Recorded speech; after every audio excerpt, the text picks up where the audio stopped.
12:45 to 2 p.m. The Lunchroom. Informative, enlightening, provocative, engaging. The Lunchroom on RCI. Food for thought. The station that gives you, more lunch.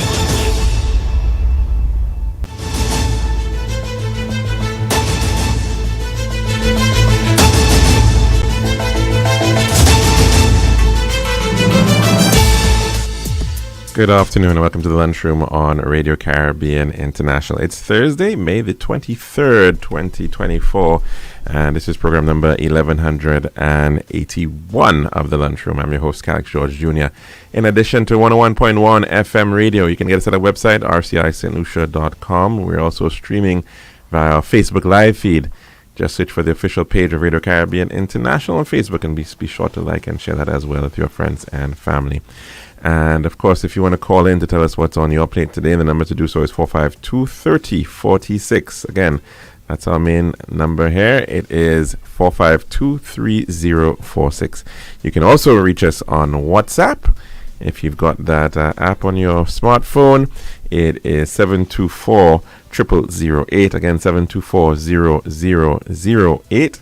And you can get us either by calling in, or you can also send in your messages. Of course, a big shout out to all those who are following us on Facebook and the chat there. So we do hope that you're having a great day indeed. Now, a bit of history for the day. And if we go back to the year 1618, two Catholic lords, regent and their secretary, were thrown out of a window and amazingly were not seriously injured by the 70-foot fall. And that happened in Prague. It's known as the second defenestration of Prague, that city in Czechia today. And it in fact triggered the beginning of one of the bloodiest wars in Europe, the 30 Years' War, war of religion between Catholics and Protestants. In the year 1785, Benjamin Franklin announced his invention of bifocals. 1813 on this day saw South American independence leader Simón Bolívar entering Mérida and leading the invasion of Venezuela, and it was he was proclaimed as a libertador, or the liberator.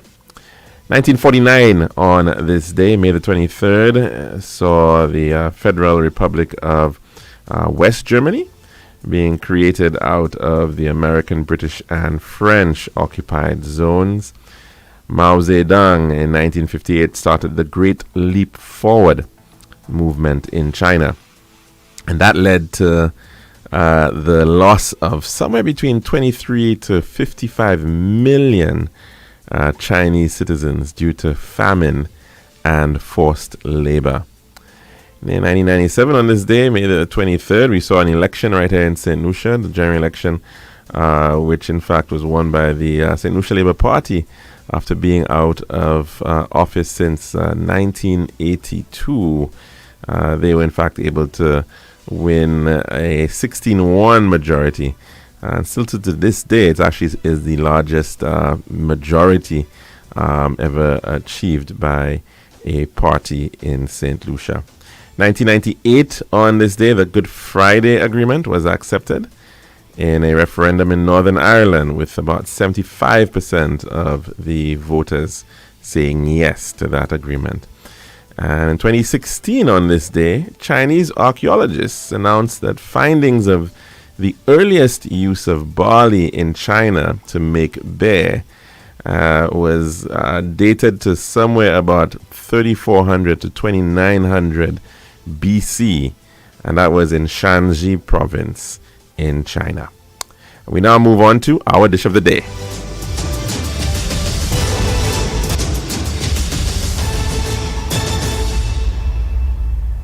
The daily dish is brought with the kind compliments of our good friends at Tiles Plus.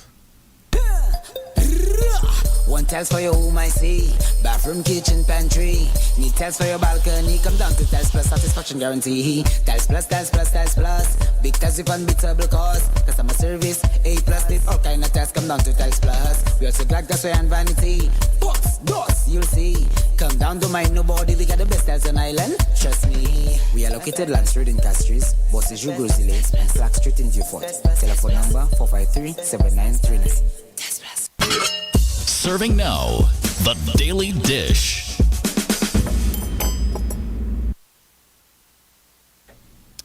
And welcome back to our program here at the Lunchroom on Radio Caribbean International.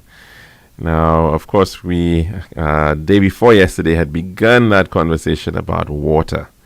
And we were speaking about the salty water in the sea and at that time and the importance of,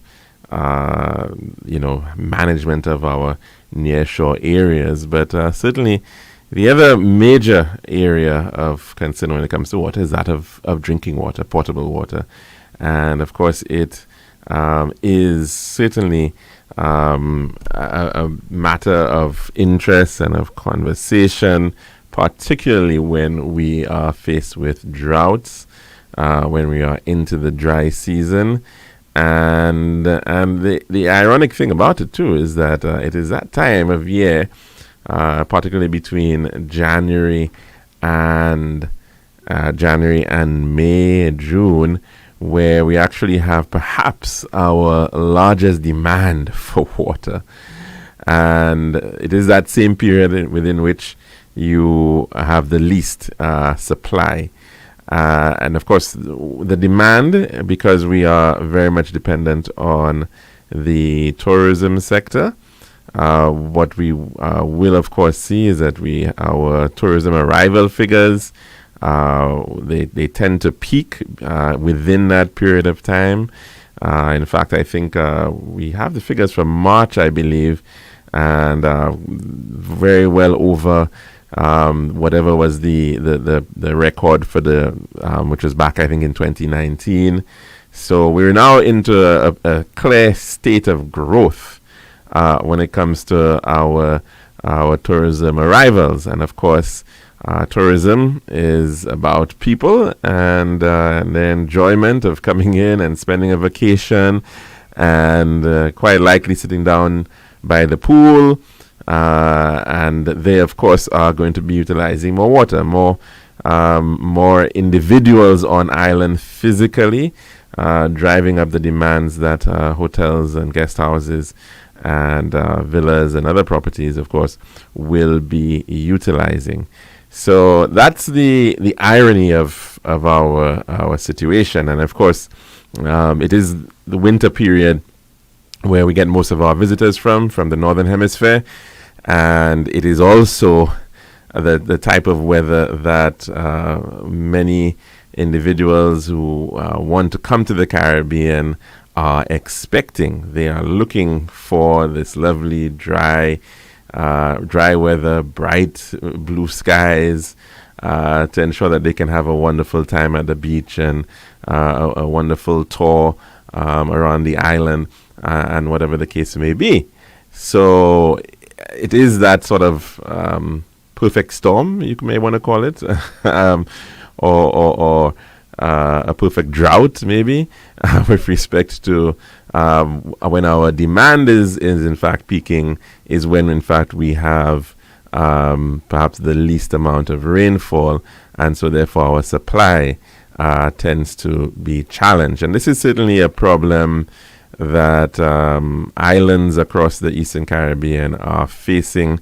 It's not only an issue for St. Lucia. Most of these islands are facing these serious drought conditions that, of course, are leading to the need for rationing of water, the need to try to cut back on on how much water is provided. And of course, I always remember thinking back to Venezuela under Hugo Chavez and the declaration there. Many people made fun of it, but Mr. Chavez declaring that everybody should be taking a shower of no more than 3 minutes in duration. And that's the sort of challenge, of course, that they were facing at the time, and of course we are facing here. And many have said that water is in fact going to be the cause for significant conflict over the world. We've seen it in the past, but it's going to become pretty acute as we see countries are trying to utilize their water resources. In some instances, they're using it for domestic use. Of course, the people want to be able to get water to the cities, and the people are using more waters in more water in that environment, in an urban environment. But of course, also for irrigation, for agriculture, and as well the damming of many rivers for energy, for hydroelectric generation, and that is causing for conflicts across borders, from Africa to Asia. There are many instances where that is causing concern in many parts of the world. I mean, the region of, for instance, Ethiopia, Sudan, and Egypt. That's a big issue with the management of the very famous River Nile. Once started to be the longest river in the world. They have seen tremendous interest in a country like Ethiopia, for instance, which is one of the fastest growing economies in Africa, and you're seeing a great population growth there. And so there's a very sharp increase in demand for power and water for irrigation and for the population. And so certainly they're higher up, and the people lower down the stream, lower down the catchment, are being impacted. So it is a worldwide issue, especially because of climate change and how that is impacting on weather systems and issues of drought and having too much rainfall sometimes and too little rainfall at other times. And of course, within this context, it is so very important, the ability to be able to store. Storage is what really makes the difference at these times. And if you want to take it from a biblical perspective, the years of plenty meant that you would be able to store up grain and ensure that you would have for the years that you don't have a lot. And so, of course, it is the same principle with respect to dealing with water. The ability to store it is vital, and store it securely as well. And that has been our challenge, certainly here in St. Lucia, because we do have, when you look at it on principle, we have a fairly high average rainfall rate in comparison to many other parts of the world. We are a pretty green island for many months of the year, but the issue is what about the other months when we don't have? And of course, we've known this for a very long time, but of course it is the fact that these periods are getting a lot more extreme and a lot more acute. That's where we're going to have the need to ensure that you've got a lot more storage. Of course, we have the John Compton Dam, which was completed back in 1996. And that project, of course, was a long in coming, the creation of a reservoir to be able to hold somewhere around 700 million gallons of water. But of course, we saw even after having that, the big problem was that, yes, we now had the storage. We didn't have the means for distribution of that water and treatment and distribution of that water. And then additional investments had to be made in the decade after that, in fact, in providing upgrades to the Thibbles treatment plant at Cicero, as well as the expansion of the mains running north, as well as providing supplement or secondary storage through tanks in other locations in the north. But the reality is, based on the design of that facility, in the case of the dam, as well as in, of course, in the case of the treatment plant, even though it was upgraded, I think, somewhere in the 2000s to have a capacity of about 10 million gallons per day, we know that a lot of that water that is treated sometimes does not actually get to the consumer, and that's because of issues of leaks, the issues of insufficient amounts of investment in terms of the network that is actually supplying that water to various communities. And so we're in a pretty precarious situation in that regard. So we've seen insufficient investment overall in the sector. And of course, we need even more investment now than ever because of the fact that we're seeing tremendous challenges with respect to demand. And so it means that on the treatment side, we more likely have to be looking at expanding that capacity too. On the distribution side, and for the water to get to you, there's need there. And there's, of course, a lot more need for storage, given the fact that we're seeing more acute drought periods. And so it really is and should certainly be a significant priority moving forward.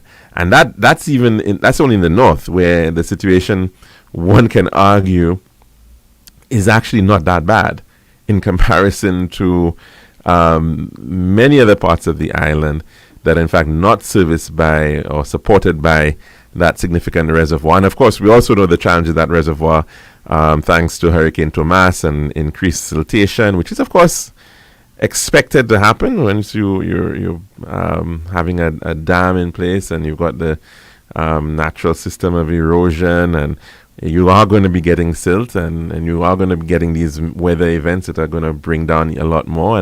And of course, that too has required a tremendous amount of investment in that regard. That's a whole story in and of itself, which we can perhaps don't even have the time to get into at this point. But in the case of other parts of the island, we've seen the challenges and the woes in places like Dennery in the Mabuya Valley, for instance, where it's gotten certainly better thanks to that project was funded in large measure by the Mexican government to assist in constructing new intakes, new reservoir, and pipes as well to distribute water for the Mabuya Valley. And so certainly that it has been a significant shift in improvement in the quantity and quality of water, potable water, within that area. But beyond that, of course, there are many areas which have legacy systems which are completely dependent on gravity. There's very little storage, and so when we are faced with a significant period of drought, these systems dry up very, very quickly. And so that's where you've got the major challenge in the south of the island.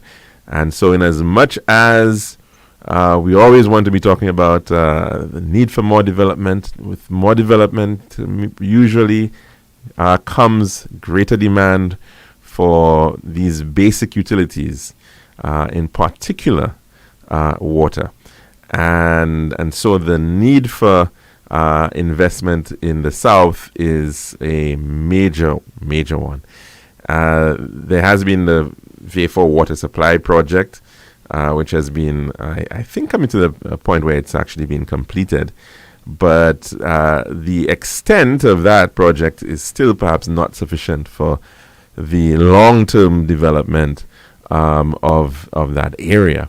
And if we are going to be seeing more hotels coming on stream or more industry, and sometimes, we do argue about, we need more industry, but the other reality is that industry does take up quite a lot of water as well. And some of them are highly intensive in terms of their water consumption. So regardless of the sector, you are going to be looking at increased demand. And so therefore, the need for supply, for storage, is vital in the south. Now, there was, in fact, a study which had been done, I think, somewhere around 1999 or thereabouts, looking at the south and the potential construction of a reservoir, a dam and reservoir in the south of the island. And from what I recall of it, it looked at about 5 different options, looking at the different catchment areas, including the Vieux-Fort area, the Grand Rivière de Vieux-Fort and the Petit Rivière de Vieux-Fort, the Canals River, as well as the Trumasse River. And it was in fact deemed that the best option was in fact the construction of a dam in the upper catchment. Trumasse River is in fact, by volume of water flowing through that catchment, in fact, is the second largest catchment in St. Lucia after the Roseau River Valley. And so it was in fact deemed to be the best option in terms of that investment. At that time, from what I recall again, it was somewhere, the estimated cost was somewhere around 200 million EC dollars. That was, like I said, well now, almost 25 years ago.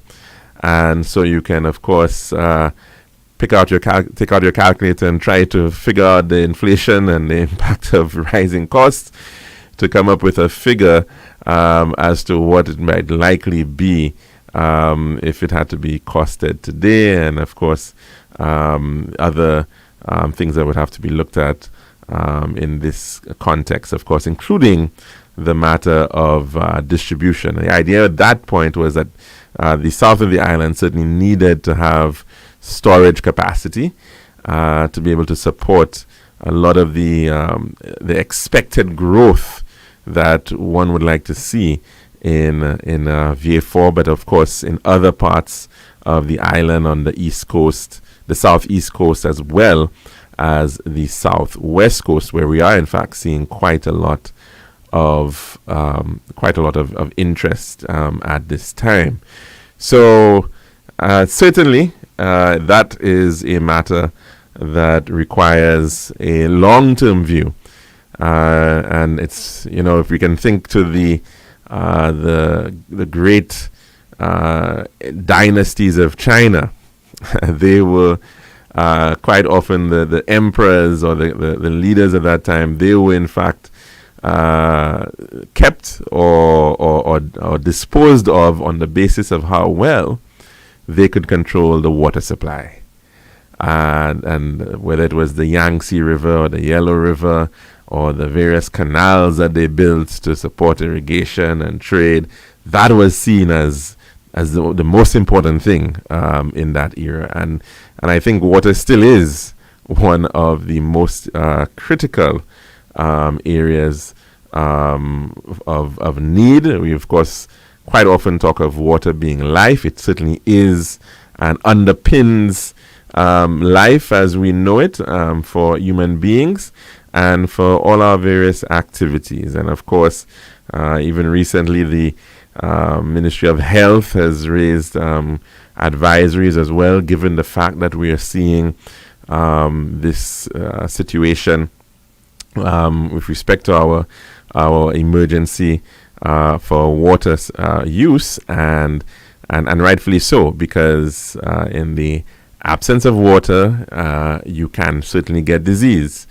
And if water is not well treated, and if people are in fact going and trying to find untreated sources of water for use, there are potential implications with respect to that too. We've known this for many years that in fact this is a major issue, and you've got to be very careful in terms of waterborne diseases and ensuring that because otherwise you can have significant spread of diseases. Of course, we're dealing with the issue of the amount of heat that people are dealing with at this time, as we're seeing higher temperatures and sustained temperatures. and you need to be hydrated. You need to be drinking more water. So it is certainly a major priority, and I think from so many different perspectives, it is really, really important. And in terms of all the various utilities that are out there, I think water is still perhaps should be seen as the most important one, the king.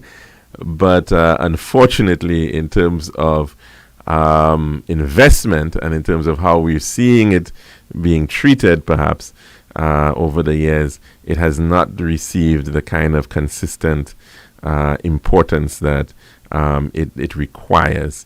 There's, of course, always that big debate over the matter of whether if it's a public good, then there should be no private involvement. And that, of course, is this sort of challenge that we have. But then where you have a situation where government is not very good at delivering those types of services, and we can, of course, look at the history of that around the world.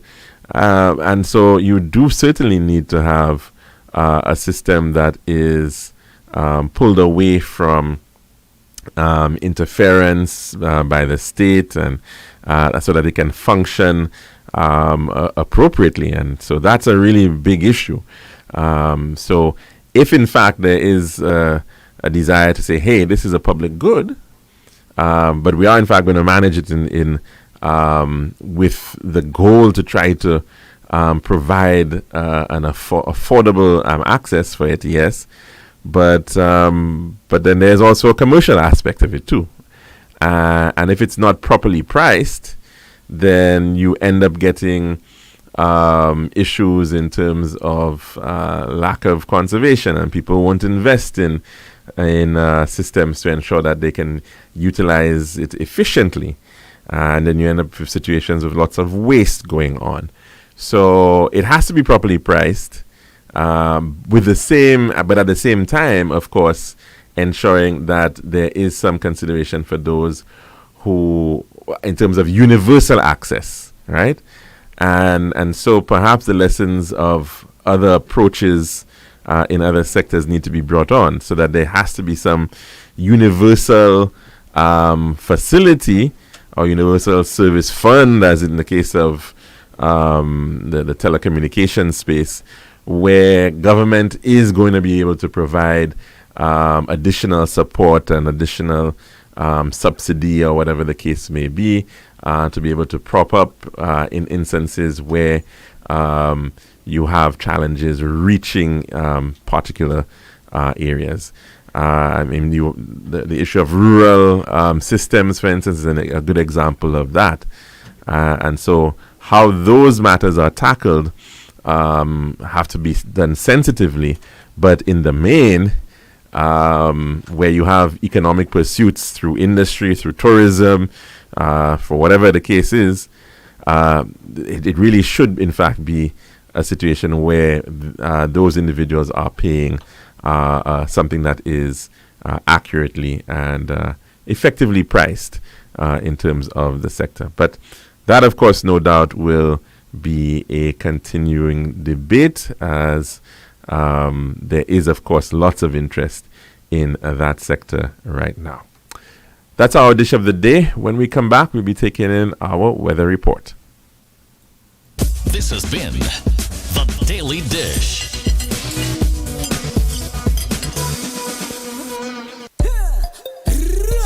One tiles for your home, I see. Bathroom, kitchen, pantry. Need tiles for your balcony. Come down to Tiles Plus, satisfaction guarantee. Tiles Plus, Tiles Plus, Tiles Plus. Big tiles with unbeatable cost. Customer service, A+. There's all kind of tiles. Come down to Tiles Plus. We also got glassware and vanity. Books, doors, you'll see. Come down to mind nobody. We got the best tiles on island. Trust me. We are located Land Street in Castries, Bosses Ju Grosile, and Slack Street in Beaufort. Telephone number 453-7939. Island style. We got the time to make you go.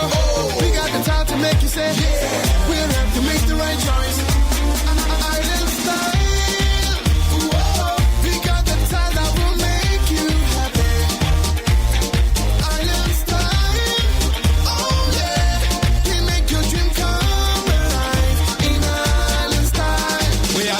something, set spaces and ground. Everything you need to sort the house out. For the best price and the latest style. Take a little drive down to Island Style Car. We got the time to make you go.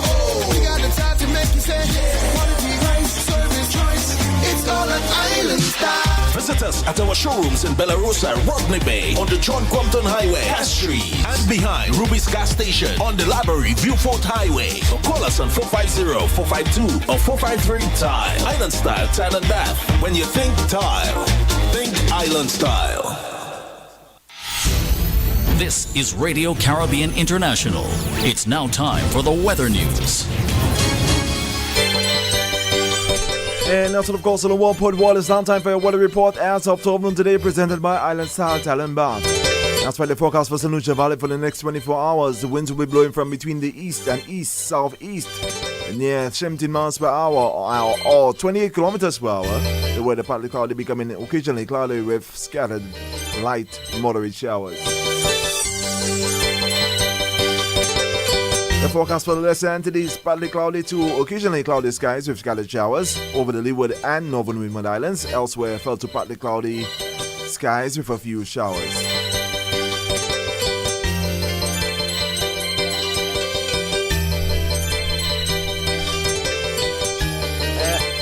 And the weather summary, the Atlantic high pressure system will maintain moderate easterly and the Atlantic high pressure system will maintain moderate easterly to southeasterly winds across the Eastern Caribbean region during the next few days. Moist and unstable conditions in the lower atmosphere over the northern half of the region will continue to cause some cloudy periods with showers over the Leeward and Northern Windward Islands during the next 24 hours. A tropical wave located over the central tropical Atlantic is moving westward near 20 miles per hour or 31 kilometers per hour and is expected to affect our region from Saturday into Sunday. And this was a weather report as of 12 noon today, presented by Island Style Talent Bath. This has been RCI's Weather News. For more information, call the Weather Hotline at 454-3452. RCI 101 number 1. Island Style, yeah. We got the time to make you go. We got the time to make you say, we'll have to make the right choice. Island Style. Whoa. We got the time that will make you happy. Island Style. Oh yeah. We make your dream come alive in Island Style. We have tiles and thin set spaces and ground. Everything you need to sort the house out. For the best price and the latest style. Take a little drive down to Island Style Car. We got the time to make you go. We got the time to make you say, quality, price, service, choice. It's all an Island Style. Visit us at our showrooms in Belarus, Rodney Bay, on the John Compton Highway, Cass Street, and behind Ruby's Gas Station on the Library Viewfort Highway. So call us on 450-452 or 453-TILE. Island Style Tile and Bath. When you think tile, think Island Style.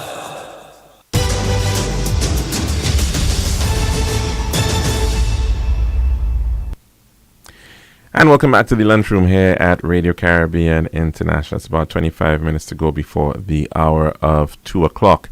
Now, if you want to call in to tell us what's on your plate today, the number to do so is 452-3046. Again, 452-3046.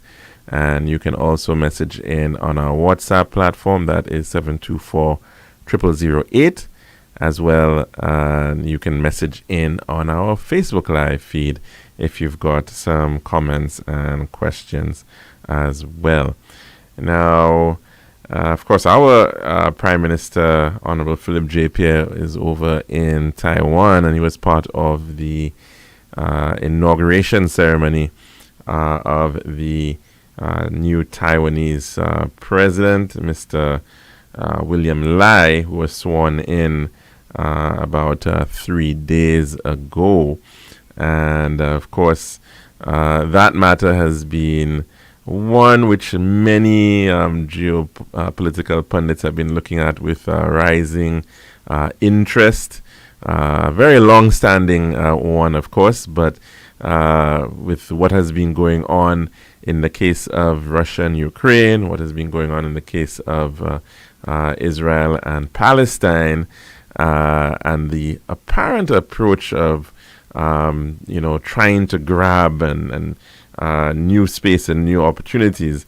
The stance of the current Chinese leader Xi Jinping, and of course the presence of a party that has been less than warm towards China over in Taiwan, that of the DPP, not as open or welcoming as the rivals, the Kuomintang, the KMT, the traditional party that led Taiwan for many years.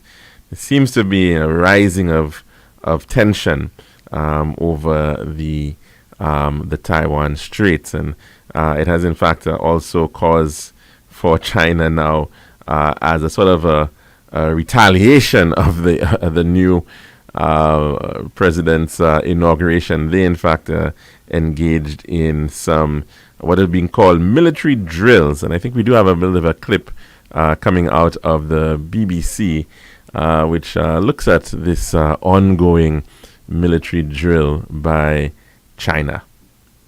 Now let's turn to China, which has begun joint military drills around Taiwan days after William Lai was sworn in as the new president.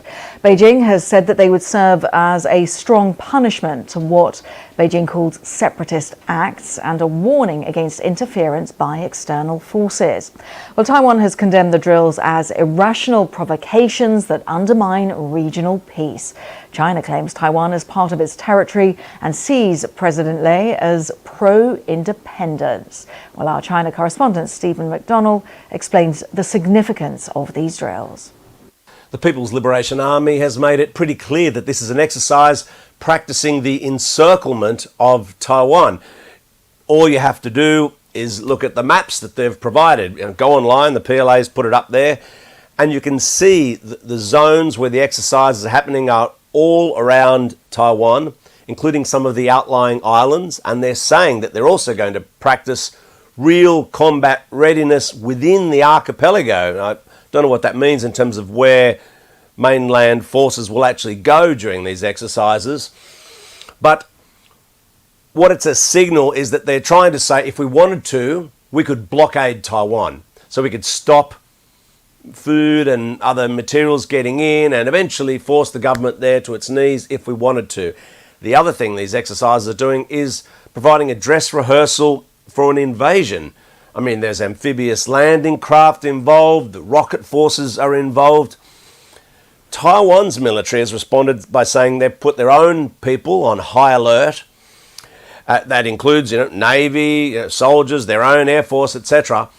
But in a bit of a cheeky response from them, the Taiwan Defense Department said, we're also going to use this time to very actively collect intelligence on the PLA. So what they're saying is that, look, if you think this is your dress rehearsal for an invasion, well, we're going to watch how you're going to do it. And this will enable us to be ready if and when the real time comes for you to attack us. For the mainland China, though, this is really about pressure, political pressure. It comes just days after the swearing in of Taiwan's new president, Lai Ching-te. There's all manner of political pressure going on already inside Taiwan with protests outside the parliament. The governing party doesn't have control of the legislature anymore. And for the Taiwanese government, what they have to do is to try and sort out this balancing act of being prepared enough militarily to try and fend off an attack from the PLA, but also not to anger the mainland too much, to give them an excuse to actually do it. Now, of course, Taiwan can never match the military power of the PLA, but what they think they can do is have enough jets, enough submarines, enough soldiers to really put up huge cost on mainland China should Beijing try to take that island by force. So, this would be a terrible, bloody war, and if you're going to do it, we're not going to make it easy for you. So the calculations in the mind of the Chinese government will be, is it worth doing this after all, given that we'd also be potentially in the wilderness economically for years to come afterwards? Either way, we're seeing tensions in the Taiwan Strait ratcheting up again, and it seems like this could be the pattern for years to come now. And that piece coming out of the BBC about the whole ramping up, of course, of some level of interest and tension regarding China and Taiwan. This, of course, there have been many suggestions that there's a particular window within which the Chinese are looking to actually effect a potential invasion, and there have been certain guesstimates of certain years by 2026 or 2027 where this may in fact happen. And of course the Taiwanese defense is to say, well, you could try it, but it's going to cost you more and more, and so we're gonna be ensuring that you pay heavily. You may end up winning, but you may be so bloodied by a result of that you may decide not to go to do that. So that is effectively the sort of the standoff that exists, and many, of course, are hoping that it does not come to that, because I don't think we can afford across the world another significant global conflict to that extent, where the implications are quite real in terms of the supply of the world. We've seen what has happened in Ukraine, and the average St. Lucian may not have known very much about Ukraine, and you would have said, of course, the Caribbean didn't really do very much direct trade with Ukraine. But you see the knock-on effect that it's having on the world in terms of the price of commodities, and how it has certainly caused for a continued rising inflation, as because, of course, it was a significant agricultural power. And so in the case of Taiwan, their real strength is in that of integrated circuits, and there was quite a lot of discourse about the idea of this silicon shield, that it was a silicon superpower, silicon being a major input ingredient into the manufacturing, the fabrication of integrated circuits, semiconductors, and so therefore that would cause for the world to come to its defense, and for China to think against engaging in that type of activity. Now, certainly, coming back to home now, we need to figure out how to be discouraging a lot of our young people from actually getting into gang activity, and that seems to be a continuing issue. There were videos circulating yesterday across social media platforms looking at young boys along the chaussee, along Chaussee Road, with weapons in hand, with machetes and stones, and throwing projectiles at each other, and certainly that kind of image is not one would like to see in the heart of the city, in the capital, where you would expect people to be showing at least a little bit of concern that they may in fact get arrested, and this is unfortunately, it seems the response time on some of these things it needs to be improved, because quite a lot of videos circulating about it, and I'm not too sure that we have seen any actual arrests. Now, one might argue if it was happening somewhere in the forest and nobody knew about it, well then okay, but clearly it's happening in the heart of the city, and we're around places of business, places where people may be going to look for services, clearly disrupting disrupting people's business and affairs, and that image is certainly not one which we want to be having spread in terms of our capital city and in terms of St. Lucia. And so the need to deal with the issue of gangs is certainly a great one. And when you're looking at the ages of the individuals there, no doubt a lot of them are just perhaps still in their teens.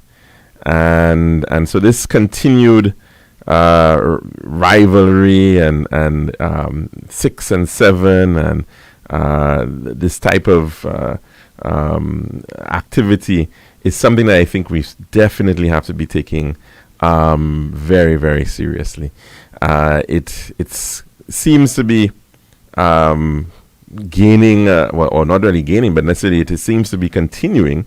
And I'm not sure that we have come forward with a very clear message as to what are going to be the interrupters in dealing with this. Now, of course, it's important to identify the problem. Who are the perpetrators? That's the first step. That's the first step in this whole thing.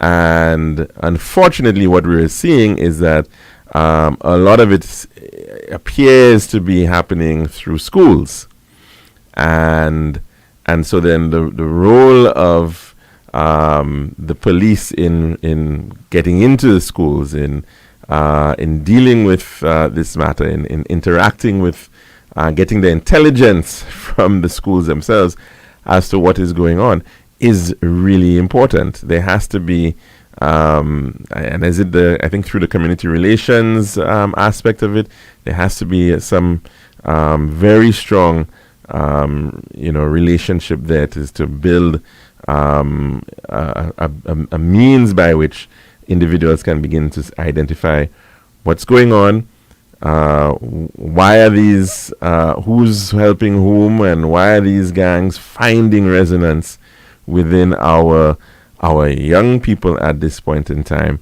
and who is supporting them, who is feeding them, who's providing them with these weapons, who's enabling them, all right, who's encouraging them to be doing those types of things.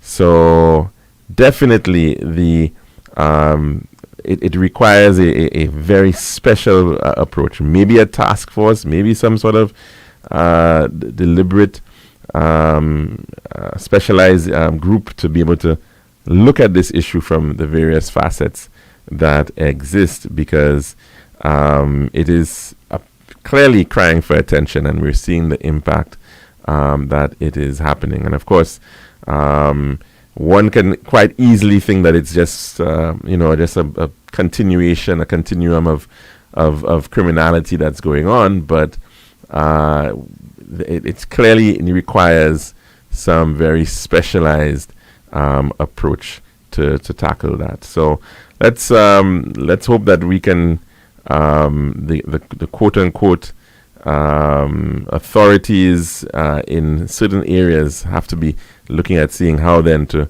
approach this one. Of course, we've seen just on that very same street efforts by the state to be able to empower young people with things like the Youth Economy Agency.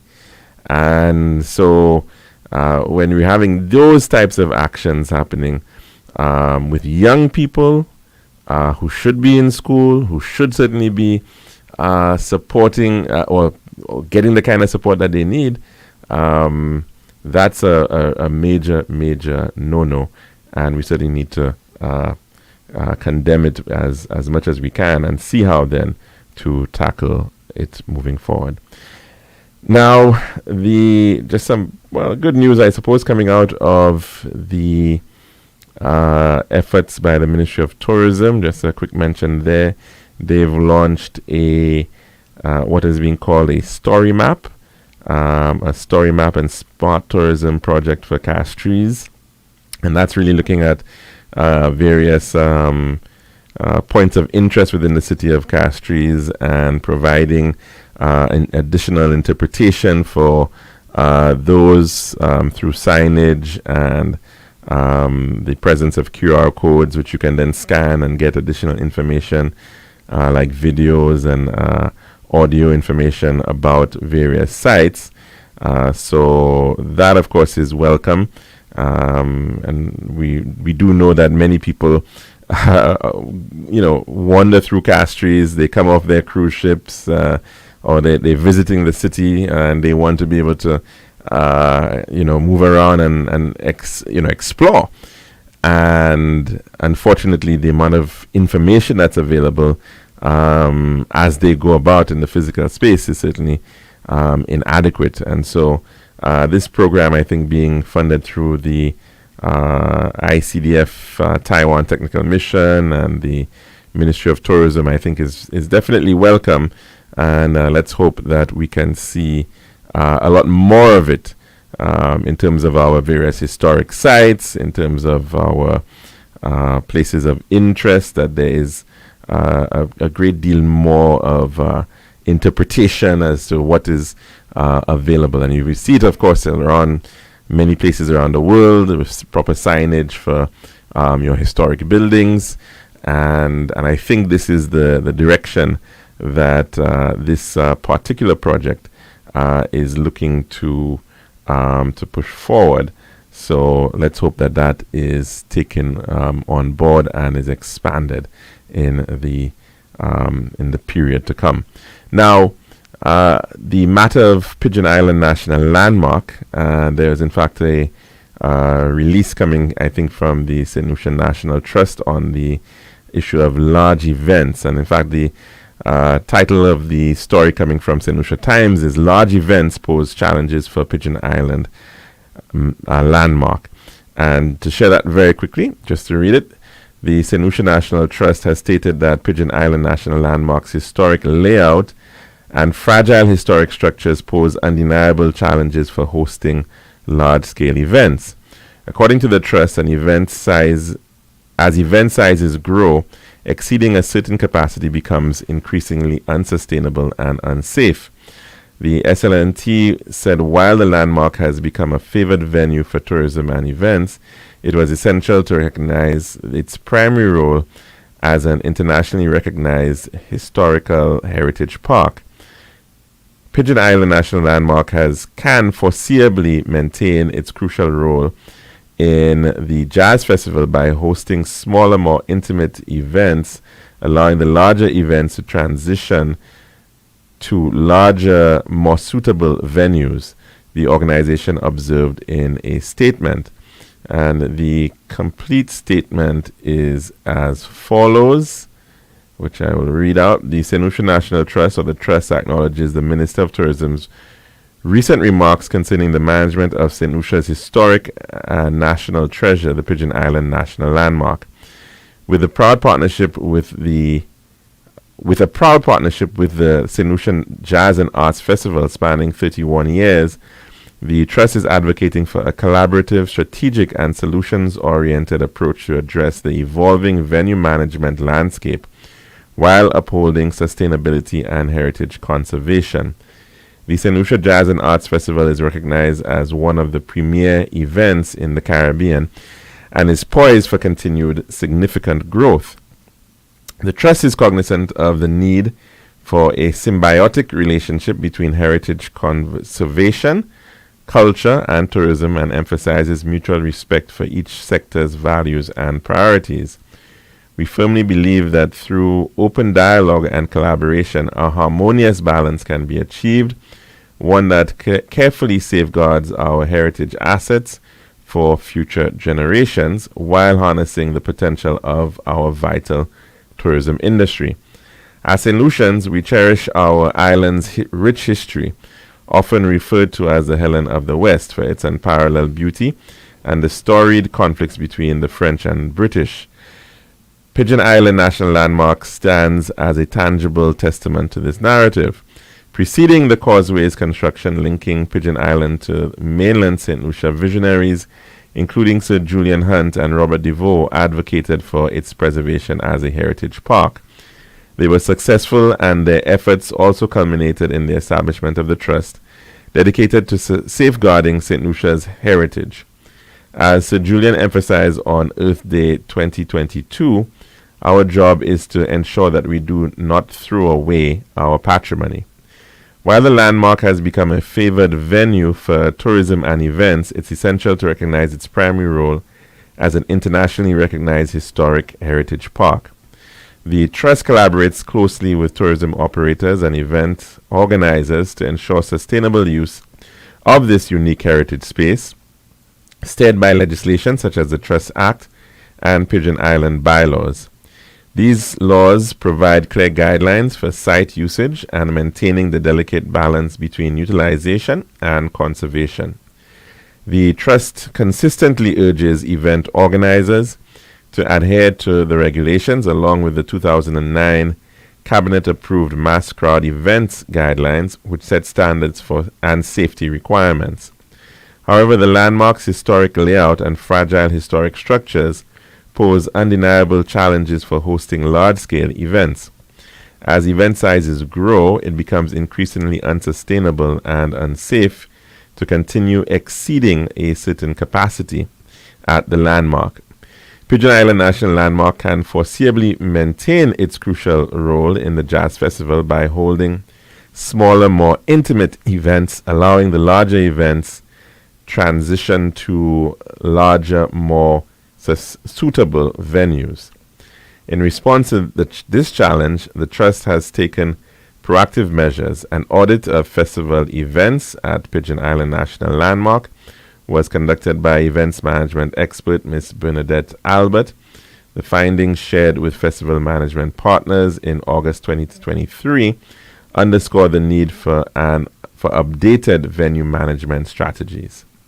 The St. Lucia National Trust is committed to this process of dialogue and to collaboratively seek solutions that uphold the integrity of Pigeon Island National Landmark and St. Lucia's heritage, other spaces, while pursuing sustainable tourism practices.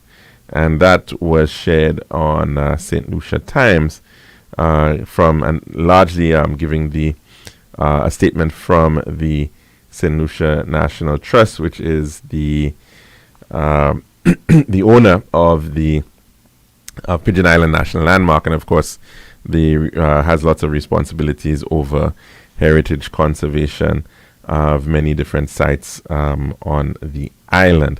Now, of course, this matter of striking balance is a very important one, and of course, it comes to the whole conversation of is more, do you get more when you actually have more people coming in, or can you actually get more for less?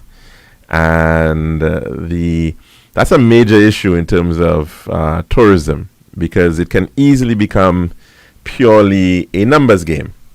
And so, of course, the desire is that you want to ramp up figures, and we hear that quite often. And it is something that you've got to be very careful about in terms of thinking that, well, once you're just hearing more visitors or more patrons, does that automatically redound to actually having more people or more benefit, rather, I should say, from the sector, whether your economic value added is in fact increased. In fact, many islands have decidedly tried to go to try to aim for a higher end aspect of the market, and that is because of limited capacities on island. Now, of course, we have clearly a lot of capacity limitations here in St. Lucia, whether it's water, which we were just speaking about earlier on. It may very well be our road network, very clear limitations there as well. So if there is, of course, a need to expand and to increase, you also want to ensure that as you expand, that you're also expanding in a particular segment of the market that is actually benefiting you even more. Now, that's really where there's always been this very big debate. So will we ever get to the point of a Cuba or Mexico or a Dom Rep or Jamaica in terms of numbers, or Puerto Rico? Probably not. But because we got clearly significant limitations in terms of that. So therefore, the model of approach may have to be pitched in a certain way that we are in fact trying to brand ourselves in a particular segment of that fits best what we actually have to offer.